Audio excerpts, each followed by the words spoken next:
सुनहरी पक्षी और राजकुमारी गुलाब। एक समय की बात है, एक ऐसी राज्य में जो धुंधले पहाड़ियों के पीछे बसा था, एक जीवंत और उत्साही राजकुमारी गुलाब रहती थी। गुलाब के बाल सूर्यास्त की तरह लाल और उसकी आंखें पन्ने की तरह चमकदार थीं। उसका दिल बहुत जिज्ञासु और साहसी था। हालांकि उसे दरबार की शिष्टता सिखाई गई थी, लेकिन उसका असली शौक किले की दीवारों से बाहर था, जादुई जंगल के अनजान रास्तों में। एक दिन जब वह इस रहस्यमय जंगल में घूम रही थी, उसने एक सुनहरी पक्षी देखा जिसके पंख सूरज की रोशनी में चमक रहे थे। लेकिन वह पक्षी उड़ नहीं रहा था, बल्कि एक बुरी जादूगरनी मोरगाना के जाल में फंसा हुआ था, जिसने जंगल को अपनी काली जादू से शापित किया था।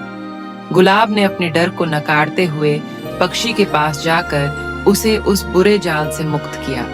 शुक्रिया के तौर पर पक्षी गुलाब के कंधे पर बैठा और एक इतनी शांतिपूर्ण धुन गाने लगा जो गुलाब के दिल से सारे डर को निकालकर उसे शांति दे गई। गुलाब को यह नहीं पता था कि मोरगाना की शक्ति हर अच्छे काम के साथ कमजोर हो रही थी।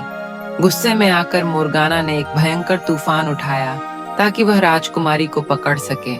जैसे ही आकाश काले बादलों से ढक गया, गुलाब जंगल में दौड़ने लगी और सुनहरी पक्षी उसे चमकते रास्ते पर मार्गदर्शन कर रहा था।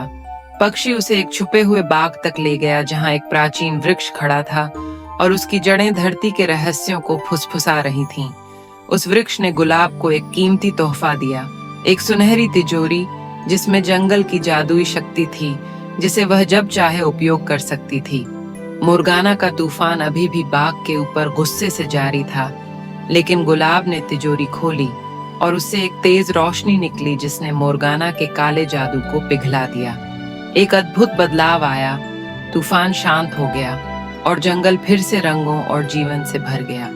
मोरगाना की शक्ति टूटने के बाद पक्षी ने गुलाब से बात की। यह कोई साधारण पक्षी नहीं था, बल्कि जंगल की आत्मा थी जो मोरगाना के जादू से सुनहरे पंखों में बंधी हुई थी।